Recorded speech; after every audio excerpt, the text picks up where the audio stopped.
Hey guys, it's Dconnic, and in this one we're going to be covering my Wretch Defiler League starter for 3.25.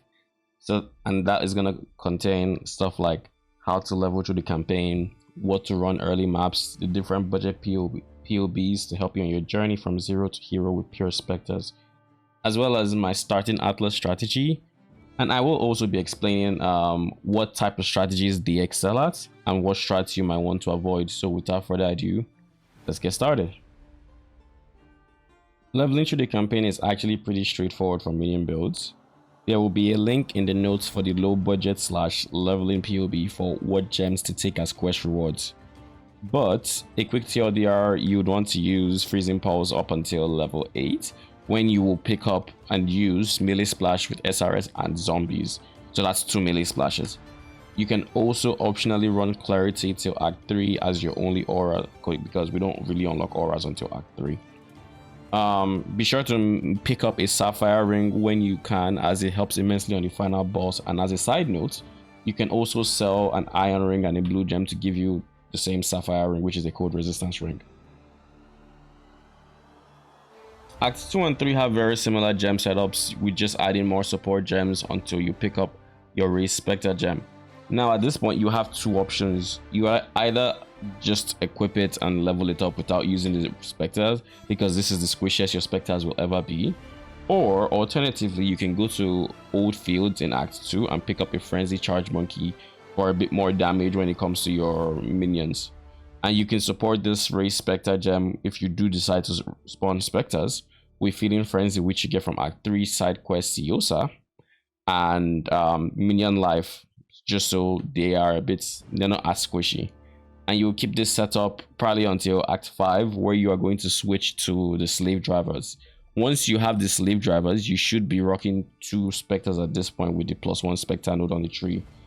And from this point on, they and your zombies / skeletons will become your main damage, and all you have to do is convocate to kill most trash mobs. And then on tankier packs, you just have to drop skeletons. If you haven't already, please consider liking and subscribing if you enjoy the content, as it not only is a big morale boost for me to keep making videos, it helps the videos reach more people as we try to hit 1,000 subs. Also, as a side note, you do want to try to pick up a Vow Summon Skelly gem, either through trade if there's anyone that you can afford, or alternatively you can get it through a Vow side area if you get lucky. It is by no means necessary, or mandatory rather, but if you do manage to get one, your bossing will become much faster, so long as you support them with minion lives so they stay alive before your cluster setup or whatever. Nothing changes in playstyle until you're in maps and ready to switch to your 5 link or 6 link, in which case you should use it with zombies until you get your Wretch Defilers in white to yellow maps. I will cover how to get them at that early in the Atlas strategy portion of this video. And just to clarify a bit, once you do get your Wretch Defilers, you want them to be your 5/6 link. But anyways, moving on. Your priority once you get to maps is, at least for gear affixes, is getting your elemental res capped. This is very important. Do not ignore your elemental res. It will kill you if it's not capped. You want max life on every piece of gear. On your boots, you want to go life and movement speed and plus minion gems just anywhere you can. So that will be, you can get plus minion gems on helmet, you can get it on wand, you can get it on shield. You want to get it anywhere you can, just so you can get to a level 25 Raise Spectre gem, which is very big, as it will give you 1 extra Spectre, making it 4 you should have at this point. To touch very quickly on leveling uniques you would want to consider, I will have them in the notes section of the low budget POB, but if you want to get your hands on an early reverberation rod, your leveling experience will feel insanely smoother, especially if you couple this with an early Perkos Toe, which typically is a 1 chaos unique day 1. The mid and high budget POBs switch to using Chaos Inoculation Keystone alongside Ghost River to convert Life Leech to ES Leech, though keep in mind that the max hit and ES pool values are going to be significantly higher in the new season because of the new item bases and multiplicative quality scaling, which are not available in POB to properly show defensive values. It should also be noted that on the mid and high budget POBs, we are going to be running Perfect Warlord for endurance charges if it still provides endurance charges to its allies, i.e. you. And if it is not, then we can swap the enduring composure cluster we had in the low budget into the medium/high budgets. But if this ends up being the case, I will update the build guides as such. We are also going to be running on both of these build guides Spirit of Fortune, so that we can drop Perkle's Toe and we do not have to deal with the downside of having what's it called, lightning damage on us being lucky, which is detrimental. So moving on to the Atlas strategy portion of the video, I'm going to be going over what I plan to do with my league starts, at least with the Atlas strategy on league start, and how I plan to get those reg defilers early. So let's get into it. First things first, we want to get as much % chance for one monster to drop an additional map in our connected maps. We're going to be going for as much of this node as we can, but first we do want to beeline it to a certain notable that's at the top right, and we want to get some more additional Chirac missions. So we're going to path through here. We're going to pick up Commissioned Officer, and then we're literally just going to beeline it straight for Unwavering Vision. We're not going to stop anywhere, just going straight for it. It doesn't matter if you go right or left because it's all the same amount of points.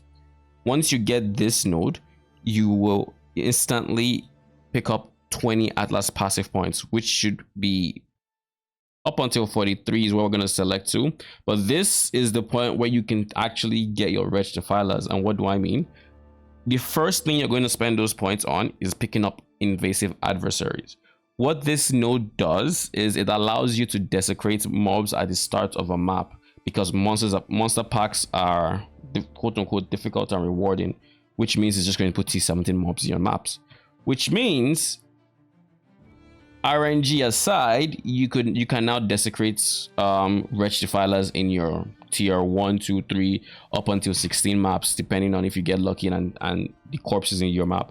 And to do this, all you have to do is load up a map, go in, doesn't matter what tier, like I said, spam desecrates for like 30 minutes to like 30 seconds to a minute rather at the entrance of the portal, and just see what corpses come.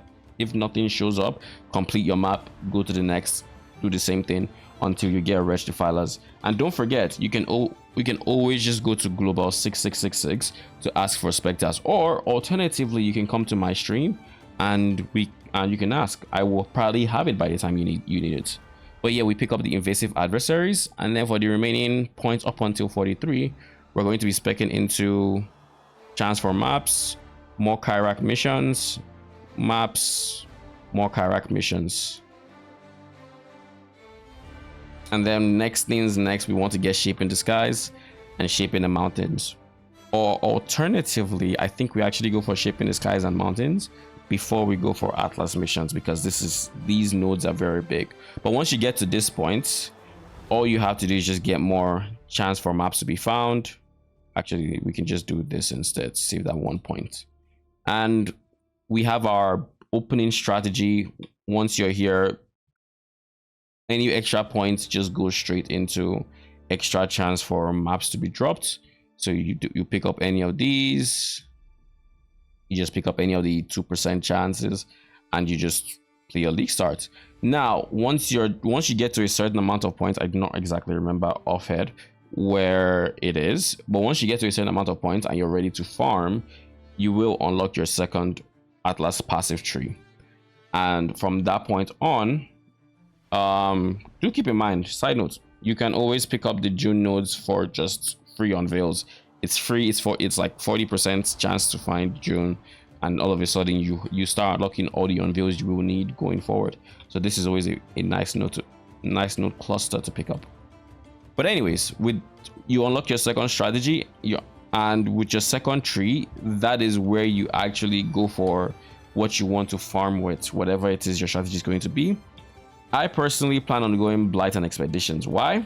Because Expedition is very, very good raw currency early, and going through unlocking the Atlas, you do want as much currency as you can for alking your maps, for corrupting, for whatever you need to actually get the Atlas points. It makes progressing much quicker but it is kind of dead. It is kind of hard, so keep that in mind. This tree is made for being high level, so to say. Actually, let's switch this. This is here because I think I pathed from here and then I switched it or something else. Anyways, but yeah, I plan on going expedition and blight. Why blight? Blight has gotten a major, I'll say major rework, but it's been kind of mini reworked with a lot of the nodes being changed and a lot of the skill ups being changed. And now it sounds like a very fun strategy to do. Not to mention with the addition of prismatic oils, that could be question mark even more money potentially. Now they did remove tainted currency, but that's not the biggest deal, especially when you consider that now blight ravage maps can drop what was it, double anointed amulets, and there is so many potential double anoints that would go for a lot of money. But off the top of my head, like one of the best pieces you can drop regardless of the base type would end up being something like sovereignty, and sovereignty being this node that gives mana reservation, and charisma or leader of the pack, whatever it's called. Where is it? This one, or even champion of the cause. Any one of these two combinations would give you insane money. You also have like good notables like Whispers of Doom, which is just overall liked by many builds, and then you have like your less conventional but could still be decently priced combos, like having Foresight with a different like ES and another ES node, maybe 2 life nodes, strength and life. You know, just there's going to be a lot of combinations that could be decently priced. So I like the idea of that, and not to mention there are just some very interesting notables I'm not going to be covering in this video here. So if you are interested in blight, there's lots of guides on it, on how to set up your towers and everything. I don't think I need to make a video on it. If you guys would like that, do let me know, but I think there's more than enough content out there already for it. We're going to be specking into red altars because red altars are just easy money early, like very easy money. You just get free currency essentially. Blue is more RNG, less just pure raw currency that you would need. You get so many chaos orbs as well as just other bubblegum currency just running steering Exarch, and it has the added bonus of being able to turn off your brain and just go Eldritch minions, pick Eldritch minions, pick Eldritch minions, pick. That's all you have to do. All that aside, we are also going to be running map sustain. We're going to be taking shape in the skies and shape in the mountains. We just want to drop as many maps as possible, and the reason for this is simple. With the new node Fungal Horizon, we have a chance to convert maps found into blighted maps, and a big chunk of the profit you will get from running blight is finding these blight maps. Do note you do have to finish your blight encounter to get the buff where you can then drop blighted maps, so finding the pump early would be much better for this node than finding later. There is also a questionable notable, which is Tower Ingenuity, where we kind of don't know what this is or what this does, but what I plan to do around this node is I plan to just do my regular strategy of ice and seismic towers / minion towers and minion towers, I should say, and fire towers, and that's already 4 towers. Maybe they're not tier 4, but they're already high level. What you can then do is when the lanes are looking kind of scanty, you can just prop up extra towers of different types. You know, pull up your arc towers, your what else is there? Empower. We would have empower towers already. So like already you should have like 5 different, but just in case. And then if you can afford some, try to get them to tier 4 once you don't need that tower for like lane defense anymore or something. That should potentially give you more rewards from this. The question about what rewards these are, I don't know. We'll have to see. Maybe it's like a pump explosion, but from the different towers. That's my guess, but we'll have to see. Anyways, I think that is all for strategies. Oh yeah, expeditions, just to touch on this real quick. I plan on going Tuyen and Dconnic. I do know a bit about Raw crafting, so I will probably be doing Raw when I see him, but I'm not going to be touching Gwenin. It's not worth it unless you want to sell her currency or just Gamba. There's no point. So to quickly touch on the type of strategies that are good for Reg Defilers and those that aren't, let's start with those that are good. Reg Defilers excel at anything that has you clearing waves of enemies and doesn't juice its monsters too much to where, because their base single target damage kind of suffers from their reverse point blank mechanic, which kind of reduces their projectile damage when they are closer to an enemy. But you don't really need to worry about this because they naturally just space out themselves. And returning projectiles, of course, just doesn't interact with this, so it's just a big damage multiplier. So mechanics that are good for Reg Defilers would be Expedition is good, Blight is good, Abyss is good, Strong Boxes, depending on how much you're juicing them, is probably good. What else? We have Einhar, probably decent, not the best because Einhar mobs can be here and there. What else is good?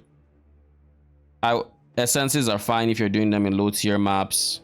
Harvest is good. Betrayal is really good. Incursion is good. Beyond is fine. Beyond can be dicey with the bosses. You might not be able to kill it in time without more investment. So keep that in mind if you plan on League starting. Beyond, maybe not the best. I think that's it. Now for the other side of things, strategies you absolutely want to avoid, or at least things that Reg Defilers are more averse to, would be stuff like Legion. Legion requires good wave clear, and they should in theory excel at this. But the problem with Legion is minion AI just doesn't really mix well with Legion, where because of how the stasis works, how widespread they are, it doesn't matter that they have good coverage. They just won't target stuff unless you walk decent, like close enough to it, or they are aggressive. Aggressive is quite the investment to get to, so it's very dicey. Another strategy you probably want to avoid is Delirium rather.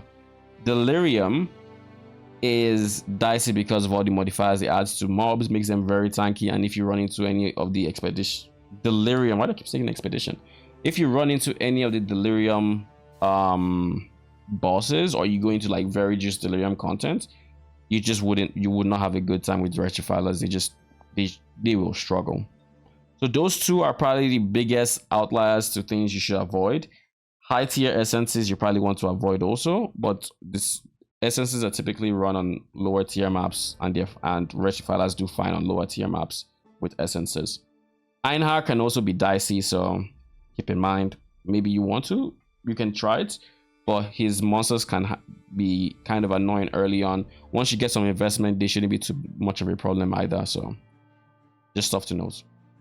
And that about sums up all my plans for League Start later today.